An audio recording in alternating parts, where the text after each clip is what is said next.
Has Colorado had a good or bad summer when it comes to recruiting? We'll pick a side. We'll present both arguments. Obviously, we're up to 9 commits. We're coming off of Rodney Colton Jr.'s commitment. Big win for Coach Hart and the linebackers. But let's dig into this. Let's first look on the no side of the argument. They did not have a successful summer when it comes to recruiting. Yeah. Obviously, they missed on Cederian Morgan, who was a prime target for them. Jake Krull doesn't include them in his top schools. Brett College, Deacon Schmidt. There's a lot of blue chippers who CU brought in this summer who ultimately did not. Maybe they were in. They made a finalist in their top 3 or whatever, right. But they obviously didn't end up committing. That's where I think a lot of the big reason that people point to when they say no, Colorado has not been successful this summer. Yeah, I would say a lot of people were probably upset by the fact that you couldn't close on a guy like Cederian Morgan, especially somebody who spent a lot of time in Boulder, seemed to really enjoy his time in Boulder. Obviously has a connection with Julian Lewis, so I'm sure people were bummed out by that. But this is a part of the recruitment, right? It's not over until signing day, and clearly Colorado acquitted themselves quite nicely in Cederian Morgan's recruitment. But I would say the biggest reason that people might say no to this question about Colorado's summer recruiting being a success is looking at the trenches, right? I think that's kind of the biggest area that everybody knows this program, this football team has to improve moving forward. The offensive line, the defensive line. And when you look at the first 9 commitments in this 2026 class so far this summer, you see one offensive lineman, a 3-star offensive lineman from Xavier Payne, who I think is 4-star caliber. Obviously a long-time Florida State commit. He's a high-ranked 3-star. Yeah, too. had 30-plus other offers. That's your only offensive line commitment to these first 9. And then you look at the defensive line, no true defensive lineman. You obviously added Domata Peko Jr., who is an edge player, #1 ranked JUCO recruit in the 2026 class. 2 good adds, Payne and Peko Jr. I like both of them, but I think some people might have wanted more out the gate. Offensive line, defensive line, particularly on offensive line, because I think at this point last year, you already had Chauncey Gooden in tow, who was a 4-star legitimate kind of blue chipper who chose the Buffs over Clemson, Tennessee, a bunch of other, kind of SEC programs and whatnot. So if somebody were to say that this summer recruiting wasn't a success and they gave me that answer, I would be like, okay, I can hear you. Obviously, there's still time to fix that and to improve that. But if you told me that, if that was your answer, I would be able to understand it. But there are some other answers that I might not be, really with. Mm-hmm. But that one I can see. I think one of the other ones, too, is local recruiting, specifically Colorado with Deacon and Breck. Good point. T.I. is on the board right now, and the Buffs are in line to be a factor in his commitment here in the also coming missed weeks. out on Trip Skews from also Trip Skews Colorado as well. So, and this has just been something that, you can knock this staff for it if you want, but this goes way back for Colorado. Basically since they've been bad, 10 plus years since that 2016 year, they've just really struggled to recruit Colorado because of how bad they were. It's not a surprise why. Exactly. It shouldn't shock anybody why. And I think that, that bothers some people as well, especially when, 2 guys like Breck and Deacon are available. Mm-hmm. Who, Breck is technically a Florida, but we know he's from Colorado. Right. But anyways, 2 offensive linemen, as you said, positions of just need, the biggest position of need that you need on this team. Yeah. Local, in your backyard, grew up going to games. They have a connection to the program already, and they don't commit. I understand that one. And maybe it's, chasing stars as well. That's something that people, I think, have been upset about as well, because these are some high-profile guys, particularly Breck and Deacon, but also Cederian, Jake Krull. Right. They've had multiple 5-stars. And if you want, we can just transition to the other side of the argument here, that they did have a successful summer. And this is where the conversation has been, kind of planted on most recently. It's fit versus stars, right? Mm-hmm. Obviously, CU has gone after blue chippers. They are trying to, get the best of their position, as they should. As, if you want to get better, that's kind of how you do it the fastest way. You get the best available at the positions. Yeah. They did miss on some, but let's talk about fit, because particularly with the linebackers, right?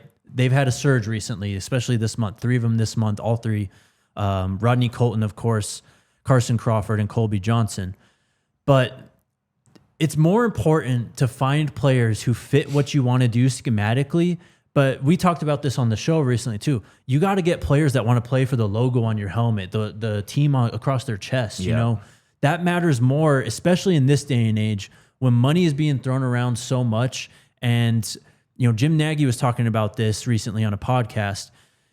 those stars kind of drive the market. Like a 5-star, if they have that label, they want to be paid like that. And they should be. And they should be, of course. I mean, I'm not going to fault someone for going to get theirs, but that's just how it is right now. So fit and scouting and truly recruiting and finding out, how these players are going to develop. If you can get a slight window into that and maybe a look into how they fit in your team, and if you like how that all lines up, to me, that is going to be more translative to success as opposed to just chasing stars. 100%. And another thing that Nagy was talking about that is so very prevalent in terms of, I think, the elite recruiting staffs across college football is you have to find value, right? If you just star chase, to use your phrase, or you just go after the 5 stars or the highest ranked 4 stars, there are going to be misses in there. Misses because of your evaluation of them as a prospect, and misses because of fit. They're just not a fit for your program, your coaching staff, your locker room. And that happens all the time in college football.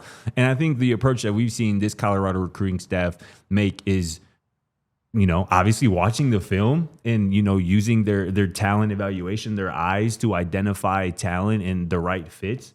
And I think the biggest thing that they're looking for, and you see that I think evident in damn near each of the 9 commits that they added so far, is versatility, the ability to play multiple positions. And I think it goes back to what we're talking about value. If you have a guy who can play 2 spots on your football field or on your football team, that's more valuable than somebody who can just play one.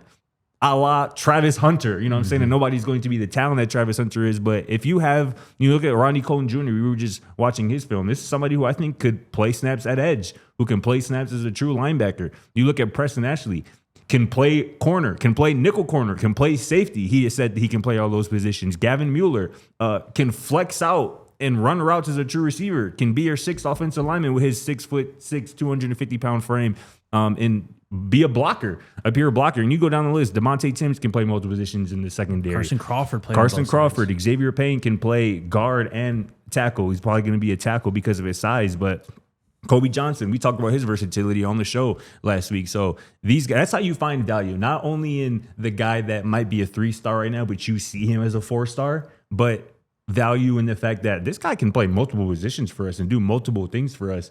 And I think that's what you see evident in just these first 9 commits so far. And that's going to be a continued, I think, trend in this recruiting cycle because, again, they've seen success with it with Travis Hunter. Nobody's going to be Travis Hunter, but if somebody can play multiple spots and fill multiple roles on a team, they are more valuable than somebody who just does one thing. You hit the nail on the head. I mean, Travis Hunter set the standard in so many ways here at Colorado, but just in terms of what he was as a pure player and what he could do for your football team, that had to be an eye-opening experience for them watching that up close and realizing, if we get guys who, yes, they have one core position, but if you can give me something else, especially injuries are inevitable in college football. When something hits the fan and all of a sudden you got a in-game 3rd quarter on the fly, Preston's down, who's playing nickel, you need those quick answers. You can't be searching for any type of, let's just try this here, or maybe we'll do a series with this guy in the middle of a game. You need to have answers right away. No doubt. One more thing with chasing the stars too. If you do chase the stars and maybe you potentially overpay for a guy just to get him to commit to your school, chances are if you do that once, the guy will be looking for a raise and potentially want to enter the portal again at some other point. It's just where we're at right now. It's a headache. It's a messy situation I don't think often want to find yourself in. Yeah, you take your shots at a couple each cycle in terms of these 5-star high caliber guys, but you don't want your entire recruiting board to be guys who are looking for the biggest bag.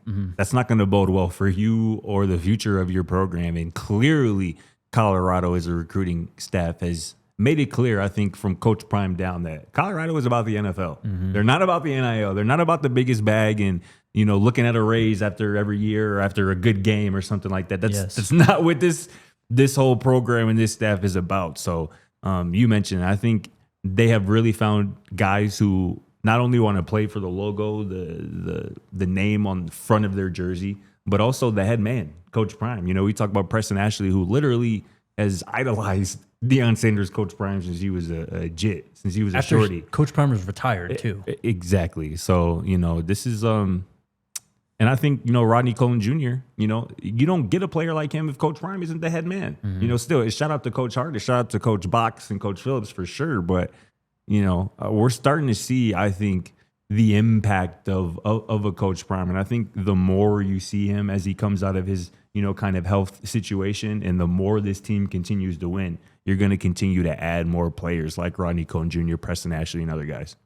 So let's answer the question. Successful or not, yes or no? Where do you go? Was it a successful summer recruiting season for Coach Prime and the Buffs? A successful summer, I would say so.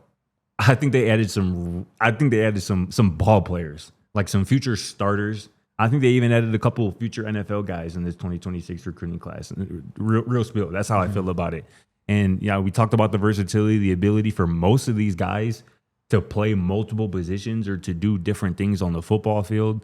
It's a pretty balanced group too, right? You got like 3 DBs, you got 3 linebackers, a tight end, an offensive lineman, an edge player. Would you have liked to see a running back or 2? Yes. Would you have liked to see, a 4-star offensive lineman, like I mentioned at the top? Yes. Or a defensive lineman, a true interior guy? Yes. But I think that will come. And we talked about it too with some of these guys like Breck and Deacon, especially on the offensive line. They want to see how Colorado runs the football. And they want to see how they improve running the football this fall. And if they show improvement in that, I think those guys on the front line will come. But as of right now, 9 commits, which is obviously more than they had this time last year, more than they had this time the year before. Obviously more talent than they had each of those last 2 cycles at this point too. I would consider this a pretty good success. I would also consider it a success, mostly because you just got great culture fits. You mentioned Preston Ashley. Man, I mean, is there any better type of player to like represent you as just a recruit right now? I mean, yeah. You talk about. I mean, he's taking pictures with Cederian and stuff too. Like his impact, I think we haven't truly fully realized, and he hasn't even signed and stepped on the field yet for Colorado.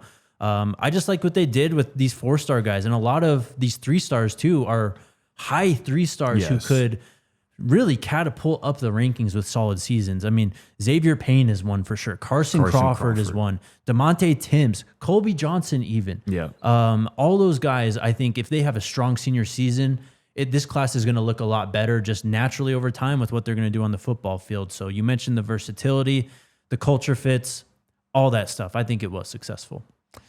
We're live 5 days a week on YouTube, right here on this channel. Give us a like button, and we'll see you soon.